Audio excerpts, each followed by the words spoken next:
Dan Illman, Mike Buer kicking off a 50-cent pick four at Saratoga on Friday with stakes action for three-year-old fillies. Race number 4 is the Wilton. It's a $135,000 race, and it's a restricted stake for fillies that have not won an open stake. Let's take a look at this field. It's not a big field, and Shad Brown has the two favorites. The 5 randomized is 7-5. She finished 6th in the Grade 1 Acorn last time out. The 4 Exceed is 8-5. She finished 5th in the Acorn last time out. Little class relief for both.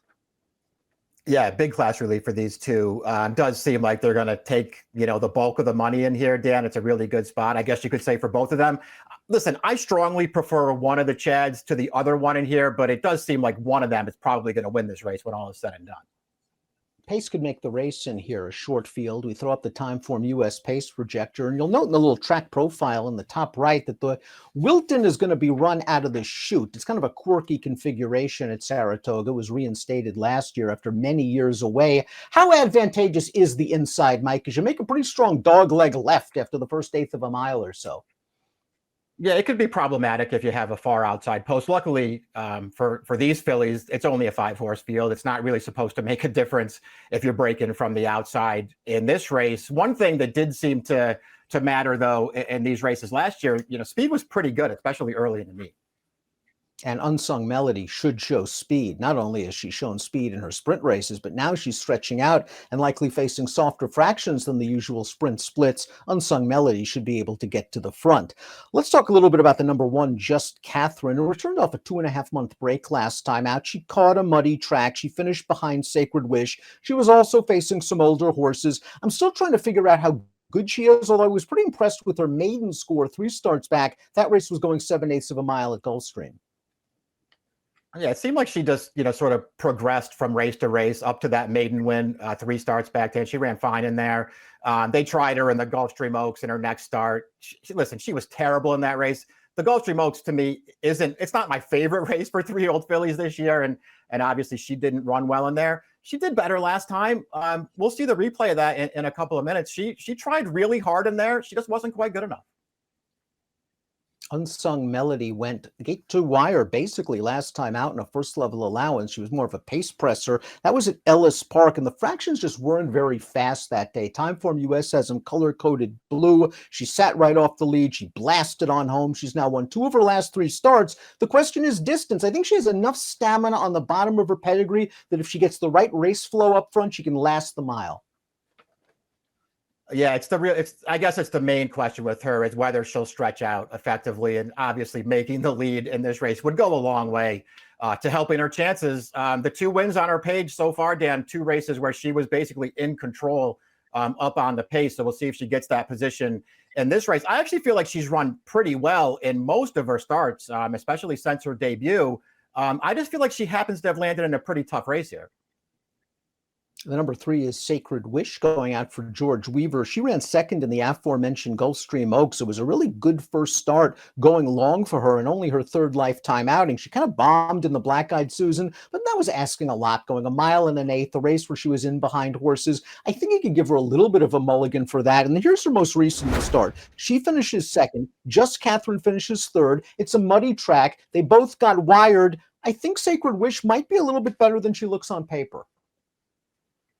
Yeah, she runs fine in this race. The horse that's going to wind up winning is a New York bred, but she's pretty good here, and she made the lead. Listen, I didn't think Sacred Wish had any excuse in this race. She kept right up close on the outside. You can see here all through the stretch.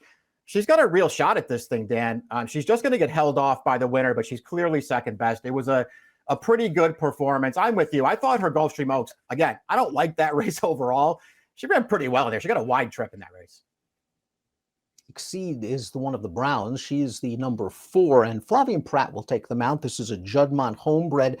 This one ran a good 3rd in her 2nd lifetime start in the Grade 2 8 Bells. That was a race, you remember, Red Carpet Ready and Money's Gold. Basically just hooked up from about the 3.5 furlong pole all the way down to the wire. There wasn't a ton of closing going on. Exceed was kind of one-paced in the stretch, but all in all, considering the competition and her level of experience, it was a good effort. To me, she just didn't look comfortable at all last time out on the Acorn. She was outpaced going into the turn and changed to a right lead early. She just didn't look comfortable at all. I'm expecting a much better performance against this level of competition. Yeah, me too. I think maybe the problems started right from the gate in that Acorn last time. Yeah, not that I don't think you could make any legitimate case that she was going to win, but she did come in and bump a horse at the start. And it didn't really look like Pratt wanted her to be part of that pace, but this filly was just sort of pulling him up there. She wound up contesting it for a while. She dropped back through the turn, but she didn't really quit. I thought she stayed on reasonably well. This is just a way better spot for her. I liked her career debut a lot. I thought she ran really well in the 8 bells. I'm not going to hold the Acorn against her last time, Dan. I think she still has a lot of upside. I think she has more speed than it may appear that she has on paper. This is a really good spot for her. Randomized ran the Acorn off about a 2.5-month layoff, fresh off of a maiden win. And I think they were expecting some speed out of her there. She just wasn't fast enough to make the lead. It was kind of a multi-horse pace scrum early. And the next thing you know, Manny Franco just kind of raided her back and she was still in between horses. And I don't think she liked that at all. I think she's going to try to get a lot more forwardly placed here. I agree with Timeform US. I think she can sit second off of the early leader and maybe get the jump on these horses turning for home.